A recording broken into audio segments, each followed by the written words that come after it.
Hi, I thought I'd give a small update on the Arduino laser rig. Um, Hopefully putting out some major wattage. Um, and this is rig 1. I'm building 3 identical rigs uh, with a 5-watt DPSS greenie from CNI here. And then two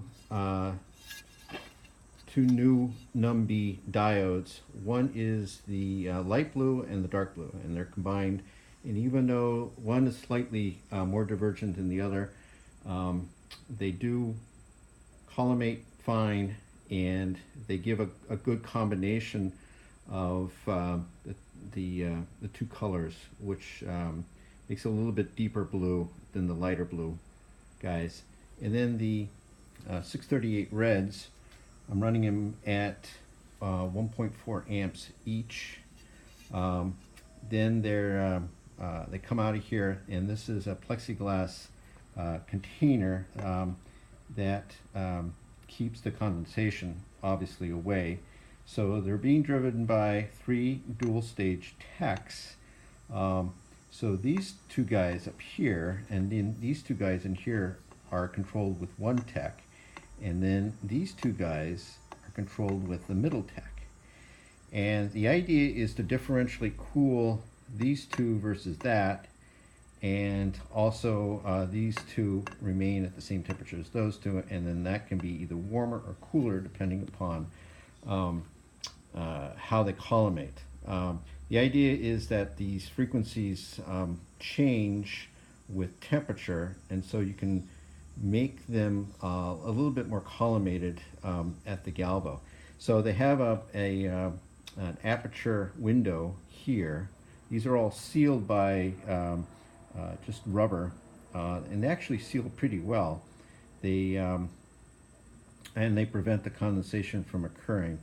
And I also have a resistor, resistor network surrounding the aperture window here, and that's to keep it from fogging. And it will fog, especially on a day like today, which is fairly hot outside. I would estimate it about 79 degrees. Relative humidity is pretty high, and they'll fog up because they'll get down to about minus 20, and I've seen them even close to minus 30. It depends on the ambient temperature of the rig, obviously. So, and then of course they're being combined. They go through the cylinders, the minus 25 cylinder actually pasted right or glued right onto the PBS cube, and then to the plus 100 that can be slide in and out. And this is an old trick from planters to shape the bean. I don't have the spatial filters in yet. I'm waiting to finish all 3 rigs, and then I'll put the filters in. Right now I just want them getting going and working due to a wedding commitment. My daughter's getting married in 3 weeks, so I need to have them all done by then. And Andrew is going to come over, and we're all going to have a big party for her. And then they'll be ready for New Limb 4 October 1st, in which the MIT crew is coming up with the Tesla, and then we'll have a bunch of laser rigs, and I'll demonstrate the rig even further. So the Arduino is over here, okay, and you can see the USB port that you can access it, and there's a couple of other things that are stacked on top of the Arduino. One controls the MOSFETs to control the amount of power going to the techs, and they are all under PWM control. And I also have a little PWM module here that controls individually the red, blue, green. Now I'm going to turn this on, and unfortunately the fans are going to obscure the audio, so I'm going to turn them on and then turn off the fans immediately so that you can hear me talk. So I'll just turn it on. Again, you're going to hear these fans, so I'm going to talk a little bit above them. It gives an initial cool down of 15 minutes. That's measuring the ambient temperature and knowing how long it's going to take the text to cool down. Now, I can do the quick start right here, which is going to turn on this big 7,000 RPM fan and be very loud. So I'm going to actually turn that off right now by going to the main screen. Actually, I'm just going to reboot it, which happens, so I have a reset button right there. So I'm just going to go to manual temps here. And that allows me to start cooling down the text and leave the other big fan off. I can control the fan speed by hitting it here. You can see it starting to go up, so I can just slide that down. So I'm going to go to the temp board, and you can see that they start to decrease in temperature fairly rapidly. And while that's going on, I'll do the inside of the unit of the Rig 2. Now, there's about 600 mils of fluid going through this reservoir here, and then through the heat exchangers, which are up here, so that cools the warm side of the text. And then I have another heat exchanger with no text, but that cools the base plate of the blues. So, and I also divert some of the fluid from this blue to go to a copper water module that sits on top of the blues. And I found that really does a great job between cooling the base and cooling the top. I can keep the blues at ambient, even running the blues at 5 watts a piece. So I'm really happy with that. Again, this is the base plate of the red modules, and you can see they are stacked. So this is the lower, it goes higher and then higher. And this is independently cooled from this one and that one. And again, that's under proportional cooling control, so it's not running all the time when the techs are running. So 3 fans for the water cooling. I've got this big 7,000 watt guy, or 7,000 RPM guy for overflow, and then the 8266 Wi-Fi module, which then reports to an OSC app on the iPad or on the iPhone, or it can go to cloud server, and it reports the status of the rigs, temperatures. You can control ILDA things, test patterns, and other things that are related to the rig. And then over here again is the Arduino and the PWM module. So because it's water cooled, and in case of leaks, most of the electronics, including the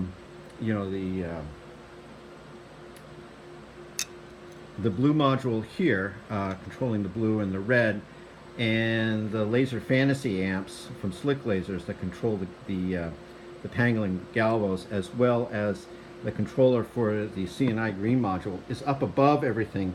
So if there's ever a leak, all I'm going to lose is the cheap stuff, which is just the power supplies. The Arduino, it's up a little bit, so it may not be too much affected, but it's all pressure tested, and it seems to work really well. So I'm going to go back over here. So here's the third rig, yet to be finished, obviously. So they're cooling down to -4. It's enough for me to go onto the main screen here, and then I have an RGB calibration, which I find extremely helpful in calibrating and all the optics. And you can see them quite bright here, but I only align them at very low modulation voltage. and you can see that's 0.23, 0.27 on 1 and even then it's way too bright. Again, the Scanner Max with the 8mm aperture, really like that. It fits all of the red beams. And a couple of other features. I know it's difficult to hear over the fans, but I can't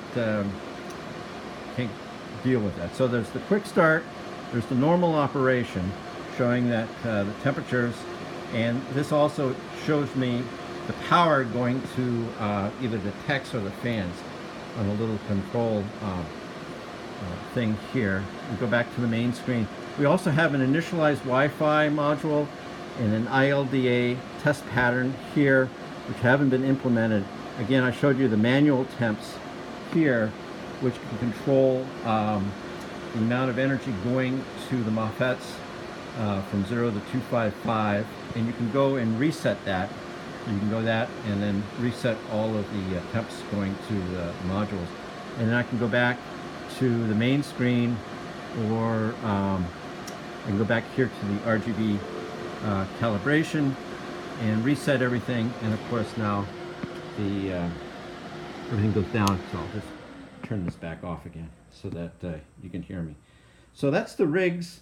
I've had some people ask whether or not I could adjust the modulation based on the temperature, the modulation voltage, and that's a difficult thing to do because you would have to take the modulation voltage coming from the DAC, convert it from analog to digital and then digital to analog.